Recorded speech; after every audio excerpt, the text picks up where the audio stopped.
warahmatullahi wabarakatuh. Selamat pagi Bapak Ibu semua di kelompok dan tiga ya Bu. Nah, di sini bertemu lagi dengan saya dalam acara pertemuan kelompok P2K2 untuk bulan September 2024. Nah, untuk pertemuan kali ini akan saya terangkan mengenai pencegahan penelantaran dan eksploitasi. Nah, sebelum saya berlanjut ya Bu Pak, saya pengen tahu dulu mengenai pembahasan kemarin ya Bu Pak, yang mana itu pembahasan mengenai pencegahan kekerasan pada anak istimewa. Nah, saya pengen tahu atau mereview dulu materi yang kemarin itu. Monggo ada yang ingin membacakan atau ingin menyampaikan review atau materi yang kemarin itu Bu Pak.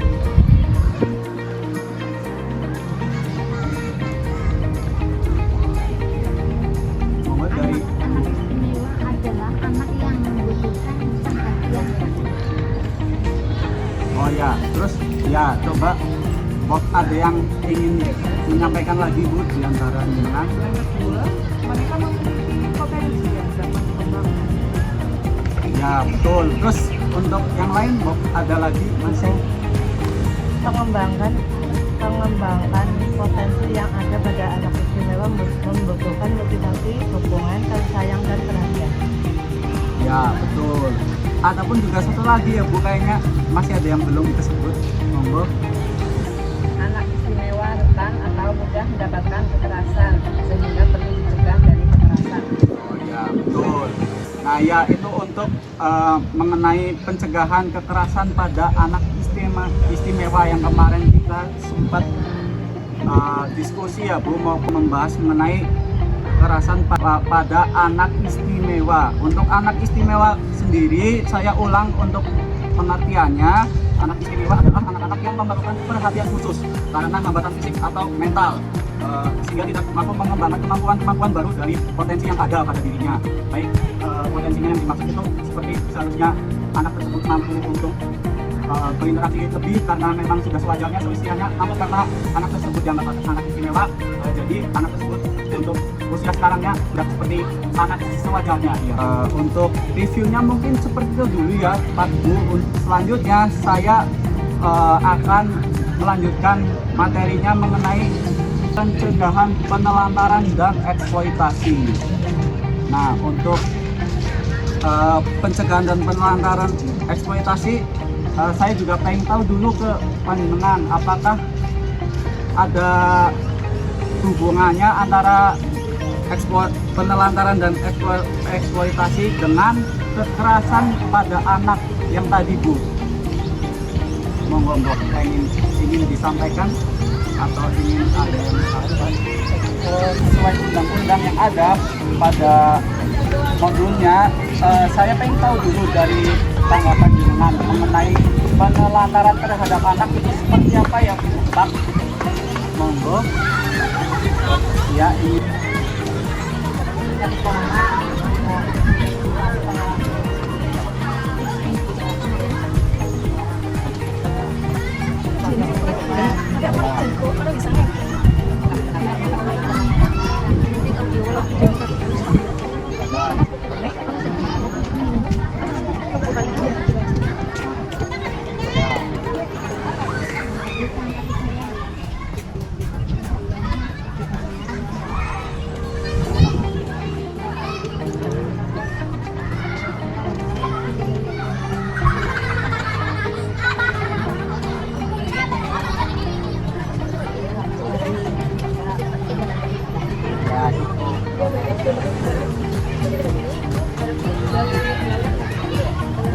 Oh ya siap. Nah untuk yang dengan beberapa dengan jawab itu sebenarnya masih poin-poin ya Pak. Nah untuk lebih untuk lebih jelasnya saya sebutkan melalui undang-undang yang ada ya Bu Pak mengenai pengertian dari penelantaran anak. penelantaran anak sendiri, yaitu yang dimaksud tidak dilakukannya kewajiban dan tanggung jawab orang tua atau pengasuh dalam memenuhi kebutuhan dasar. Kebutuhan dasar yang kita tahu kan tentunya ada kebutuhan dasar dari fisik, mental, rohani maupun dari sosialnya. Fisik tentunya yaitu kita memberikan makan itu termasuk sebagai bentuk tindakan pencegahan penelantaran anak dari fisiknya.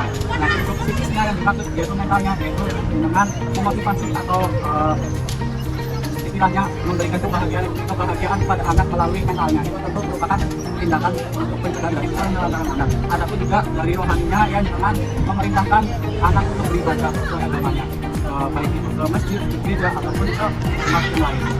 Adapun untuk pencegahan penelantaran juga itu juga dari sosialnya. Sosial yang dimaksud yaitu interaksi antara si anak dengan orang tuanya dulu maupun interaksi anak dengan teman-teman sebayanya.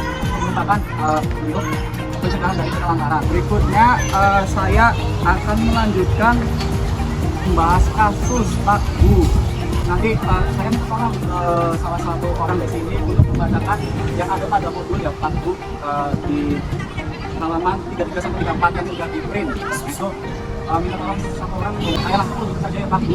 Tutup dulu saja ya, monggo.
Ya Bu, ya untuk ibu-ibu atau bapak-bapak yang lainnya sudah jelas, sudah dengar apa yang dibacakan Bungkus, sudah paham mengenai kondisi tas Ipin, namanya tas Ipin Bu.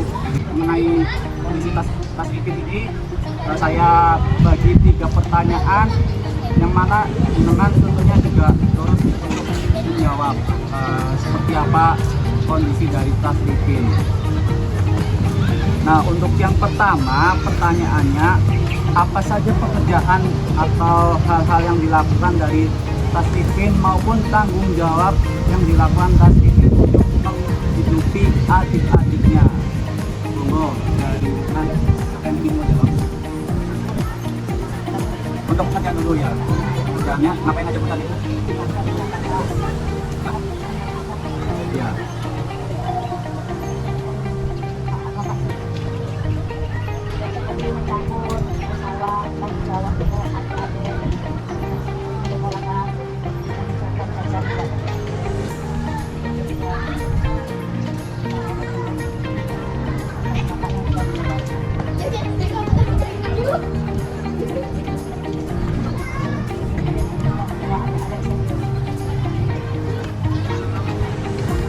Terus tadi sholat.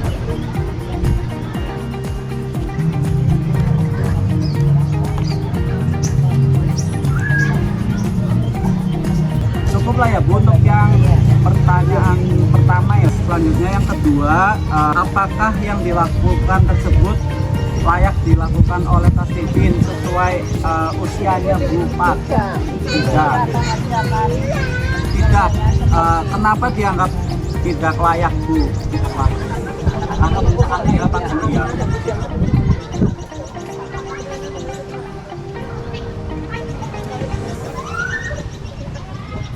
Misalnya udah berperan sebagai orang tua ya Bu, maupun juga ya memberikan nafkah kepada adik-adiknya.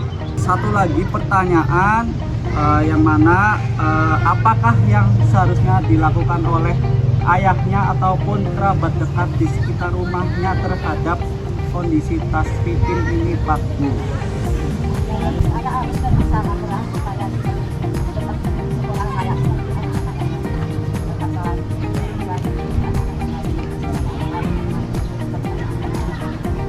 Mungkin saya sedikit perbaiki ya Bu mengenai untuk ayahnya. Seharusnya sih menurut saya untuk ayahnya itu pulang dulu Bu ke Jawa, ke Banyumas, karena kan itu di Banyumas yang tadinya dari Kalimantan ya sama kakaknya.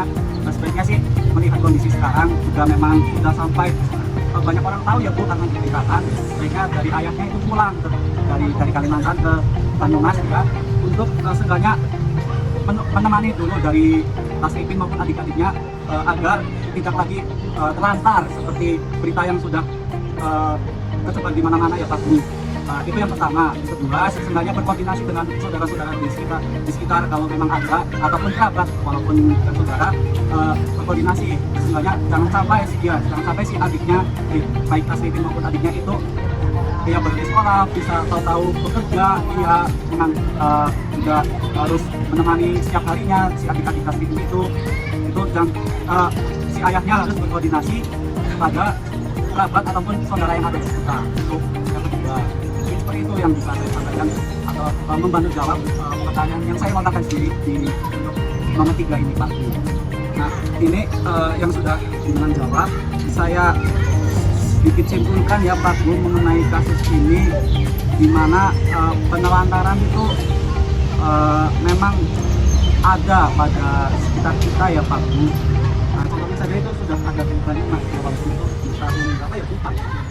Di tahun 2013 itu kurang lebih ada contohnya di mana penelantaran itu memang benar-benar terjadi ya di sekitar kita ya Pak. Contohnya pada Tasipin sendiri sebagai seorang anak yang punya adik, di mana itu ditinggal oleh orang tuanya, baik ayahnya bekerja merantau jauh ataupun ibunya yang tahu meninggal ya Bu.